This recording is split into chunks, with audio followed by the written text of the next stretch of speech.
Ooh, -6. Okay, I think I might do a double run of the glow plugs.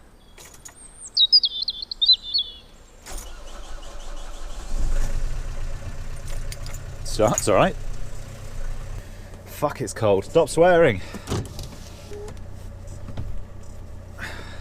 My next van is going to have electric mirrors, but I think that will probably be standard because I'm going to get an electric van. Although they probably won't put them on there because it will drain the battery.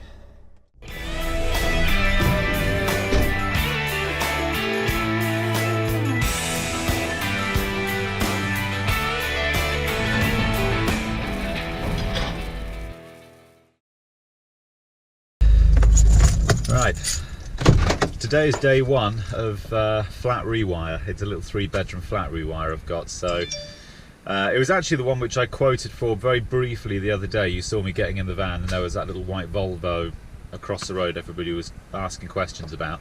It's that one now. I've got to start doing that today. So let's hit the road.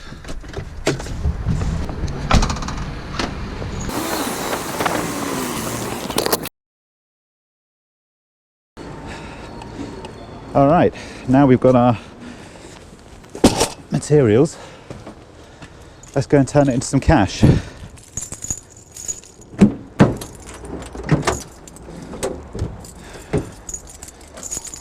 Right.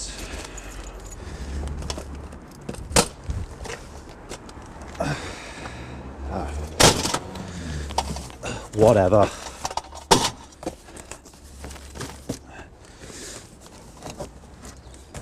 Okay, let's hit the road.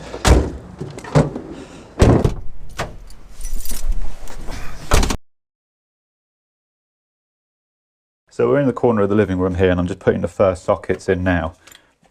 So this wall is battened because they're putting plasterboard straight over the top of it. And they're doing that just because this wall isn't true. It's not a flush, nice true wall.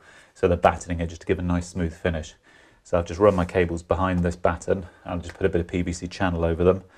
And that's it. I just come down to the sockets. That's the height I'm putting them at. And that's it. We just do this all the way around.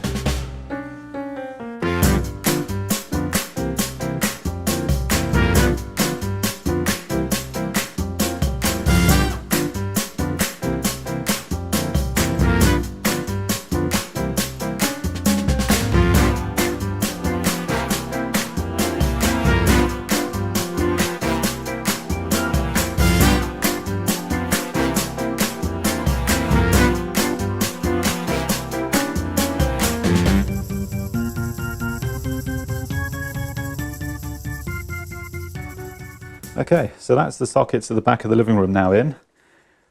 And that's the capping going up the wall. So that's it. That's those ones done. So now I'm going to head over to the other side of the living room, carry on with those there. I won't bother showing you those because it's going to drag out the video otherwise, but I'll take those over there and we'll keep going. So I'm just in the hallway, just putting another socket in down here. They want one socket in the hallway and then I'm going to move on into the bedroom. But a lot of people were asking about, you know, prices for like house rewires and stuff, and you know what you bill for it, what you charge for it, and stuff like that. And to be honest with you, the way I look at it is it works on risk. It doesn't work on time. Personally, this is just my opinion on it. You know, if you change let's say you change a socket in Betty Crocker's kitchen or something, and you know you charge an hour's labour, well, that's nice and easy. But when you're doing something like a house rewire, it's it's a lot more complex than that, and you've got to weigh in the risk that that job carries. So you've got things like regulations you've got to follow, and it's the risk of the job, the risk of doing, you could hit a water pipe, you could do other damage, you could do all these, so the way I look at it is when the risk goes up, the price goes up. That's I know there was a lift installer I was working alongside about a couple of months ago, and a little lift, a disabled lift from the ground to the first floor, and that was nearly 50,000 quid to put a lift in. I mean, it's just, now it didn't cost him that, but it's down to risk.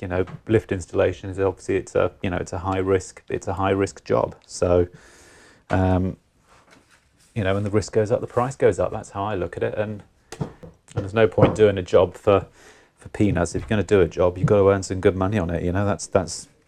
we're all in this game to earn money. So I've got to finish this socket here, then I'm going to move into the bedroom, and then once I've done that, then I'll call it, that'll be enough today. I'll run the socket wiring in, and then I'll come back tomorrow and I'll carry on. All right, everybody, it's day 2. Welcome back. So we left off yesterday, we were just wiring, I was beginning wiring the lights in the living room and stuff.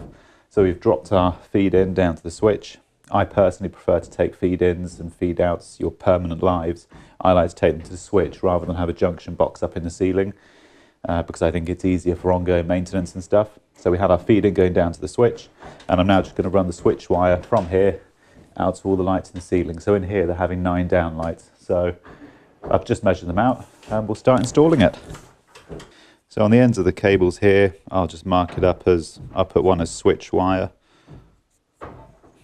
I normally do it on the other side as well, just to be extra safe. Don't use pencil. If you're ever doing this, don't use pencil, because after it's been plasterboarded and stuff, it's almost impossible to work out. By the time you rub it, it rubs off, and I just mark that one as the feed in. Switch wire, and I've got a feed out as well, which I've got to run in, which we'll do now.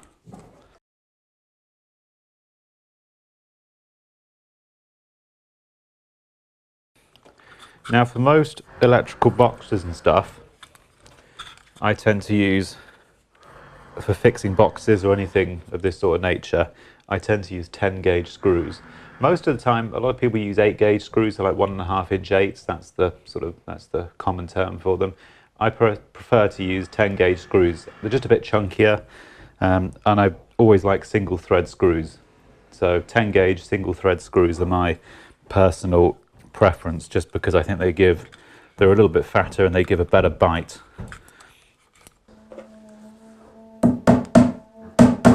One of the longest jobs here is actually, not so much running the wires in, but it's clipping them all in nice and neatly.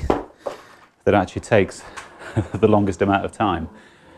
I mean, a lot of people just drape them above the joist and that's it, but I mean, I think it gives a more professional edge if you clip them in. It just looks a bit smarter.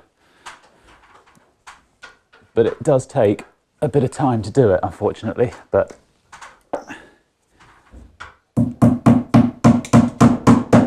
another good thing actually is to use a small hammer like this one. This is a little Stanley hammer, wee little small one. I mean, it's only just the size of my hand, but it's fantastic for getting up into joists and stuff for small work like this. Brilliant bit of kit. So this is all of my new cabling which I've clipped in. And I've just done that all the way around the house, as you can see, and it just continues all the way down. There is some existing cabling here, like I say, which I'm just not going to be able to disconnect. Now, when you're running your downlights and you've put all your cabling above the ceiling, you're going to have to hide them so that they can board and plaster. Now, when you make your measurements, I'll show you the way I do it. So this here is essentially how I do it. I will literally just take a piece of A4 paper and I will literally just mark out the living room, mark out the dimensions, mark out where the smoke alarm is, and then the same with the hallway and the same with the bedroom. Now, the one thing you've got to be careful of is once you've written that out, the best advice I think I can give you is to take a photograph of that. The reason for that is because what will happen one day in your van, you'll finish the job, say, you'll take this piece of paper, chuck it on the dashboard of your van, go and get a Burger King or a McDonald's or something, and this will get thrown out with it, and you'll end up coming back in 2 weeks' time and you'll be like, shit, I've lost all the measurements. So when you've done a diagram like this for your positions of your downlights, always take a photograph of it, because then you've got it on your phone. So I'm just going around now trying to cut out all of the old cabling.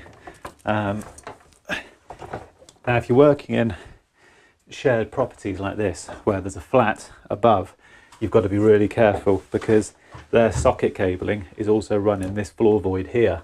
So you can't just switch off your fuse board and assume that all the cables belong to this flat, because they don't. They could be the flat up above. If you switch off your fuse board and then go to start snipping everything, their lighting cables might be off because their lights are off. So you've got to be really careful. The best weapon you've got is up here, your intuition. And I've learnt that over 10 years of working for myself. That's the best weapon. You can keep all your risk assessments because they're not worth a damn. your best weapon when it comes to being an electrician is up here, common sense. It's the best weapon you'll ever have. If your mind tells you you shouldn't cut something, don't cut it. When I say this stuff, it's not coming, I'm not saying it as a nerdy electrician, you know, I'm saying it as a flawed man, you know, a man who's got flaws and who's made mistakes in his career and doing what every other man's doing, you know, you're just working hard to make your father proud of you, you know. Well, that's what I'm doing anyway, you know. We've all got flaws and mistakes. So if I can pass on a bit of knowledge, it's a good thing if it helps somebody else not have those flaws.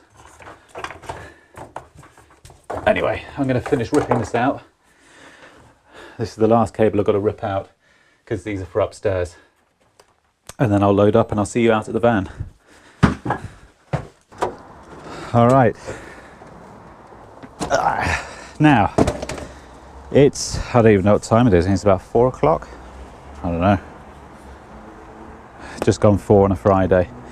You're probably not going to see the end of the first fix because today's Friday, I'm uploading this on Monday and I'll be back here Monday finishing the first fix, so you're probably not going to see that. So you've seen the first fix up to now, but you will see the second fix, which is generally a lot more interesting anyway. So I will leave you to it and I'll see you next week.